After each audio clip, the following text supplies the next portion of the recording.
As tensions between the U.S. and Iran dominate the headlines, rumors about a possible draft are making the round on social media. I'm Natasha Paloma. I'm Daniel Marin. The Army has issued a warning about a scam telling people they have been drafted. We have team coverage for you tonight. KTSM 9 News reporter Shelby Kapp is live at Fort Bliss with more.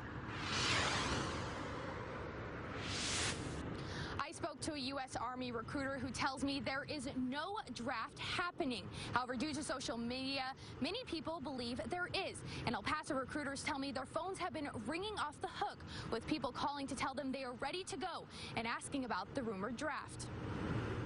And it's a volunteer force. Yeah, you said it's from Vietnam, 1973.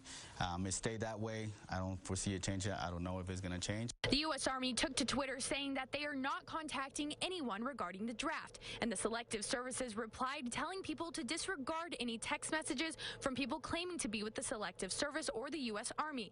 With so much out on social media about a draft, it has many people asking, what if? My two sons who are in high school, they're 15 years old, had asked me yesterday, as a matter of fact, if I thought that there would be a World War III and if I thought that they would ever implement another draft.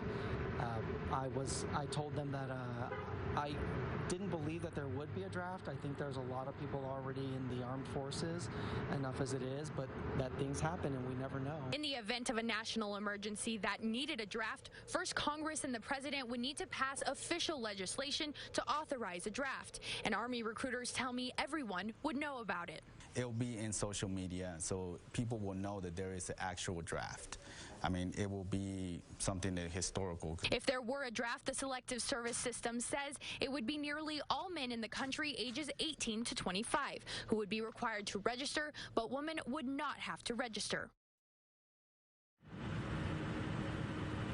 And U.S. Army recruiters here in El Paso tell me that the number of people calling, asking about enlisting has gone up in the last week, but they're advising anyone interested to visit a U.S. Army recruiter's office here in El Paso. Reporting live from Fort Bliss, Shelby Kapp, KTSM 9 News. All right, thank you, Shelby.